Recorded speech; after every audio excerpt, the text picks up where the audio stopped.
ನಾಡಿನೆಲ್ಲೆಡೆ 70ನೇ ಕನ್ನಡ ರಾಜ್ಯೋತ್ಸವವನ್ನು ಸಂಭ್ರಮದಿಂದ ಆಚರಿಸಲಾಗುತ್ತಿದೆ.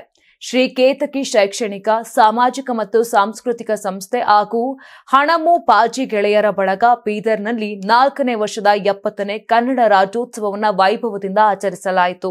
ಈ ಸಂದರ್ಭದಲ್ಲಿ ಮಾಧ್ಯಮ ಕ್ಷೇತ್ರದಲ್ಲಿ ನೀಡಿದ ಅಸಾಧಾರಣ ಸೇವೆ, ಕನ್ನಡ ಭಾಷೆ ಮತ್ತು ಸಂಸ್ಕೃತಿಗೆ ನೀಡಿದ ಅಪಾರ ಕೊಡುಗೆಯನ್ನ ಗುರುತಿಸಿ ಬಾಲಾಜಿ ಜಬಡೆ ಅವರಿಗೆ ರಾಜ್ಯ ಮಟ್ಟದ ಕನ್ನಡ ಸೇವಾ ರತ್ನ ಪ್ರಶಸ್ತಿ ಪ್ರದಾನ ಮಾಡಲಾಯಿತು. ಕಾರ್ಯಕ್ರಮದಲ್ಲಿ ವಿವಿಧ ಕ್ಷೇತ್ರಗಳ ಗಣ್ಯರು, ಶಿಕ್ಷಣ ತಜ್ಞರು ಮತ್ತು ಸಾಮಾಜಿಕ ಮುಖಂಡರು ಉಪಸ್ಥಿತರಿದ್ದು ಪ್ರಶಸ್ತಿ ವಿಜೇತರಿಗೆ ಅಭಿನಂದನೆಯನ್ನ ಸಲ್ಲಿಸಿದರು. ನೀವು ಸಣ್ಣ ಆಗ್ಬೇಕಲ್ವಾ? ಅದು ಒಂದು ಉತ್ತಮ ಆಹಾರದಿಂದ ಸಣ್ಣ ಆಗ್ಬೇಕಲ್ವಾ? ಪ್ರತಿದಿನ ನಮ್ಮ ಜೀನಿ ಸ್ಲಿಮ್ ನ ಯೂಸ್ ಮಾಡಿ ಯಾವುದೇ ಸೈಡ್ ಎಫೆಕ್ಟ್ ಇಲ್ದಂಗೆ ನೀವು ಸಣ್ಣ ಆಗ್ತೀರಾ. ನಿಮಗೆ ಮಾಧ್ಯಮದಲ್ಲಿ ಕೆಲಸ ಮಾಡುವ ಆಸಕ್ತಿ ಇದೆಯಾ? ಹಾಗಾದ್ರೆ ಕರ್ನಾಟಕ ಟಿವಿ ಡಿಜಿಟಲ್ ಮೀಡಿಯಾದಲ್ಲಿದೆ ನಿಮಗೆ ಒಳ್ಳೆಯ ಅವಕಾಶ. ಆಯ್ಕೆಯಾದವರಿಗೆ ಉಚಿತ ತರಬೇತಿ ಕೊಡ್ತೀವಿ. ತರಬೇತಿ ನಂತರ ಕೆಲಸ ಮಾಡುವ ಅವಕಾಶನೂ ಕೊಡ್ತೀವಿ. ಈ ಕೂಡಲೇ ನಿಮ್ಮ ಮಾಹಿತಿಯನ್ನ ಮೇಲ್ ಮಾಡಿ.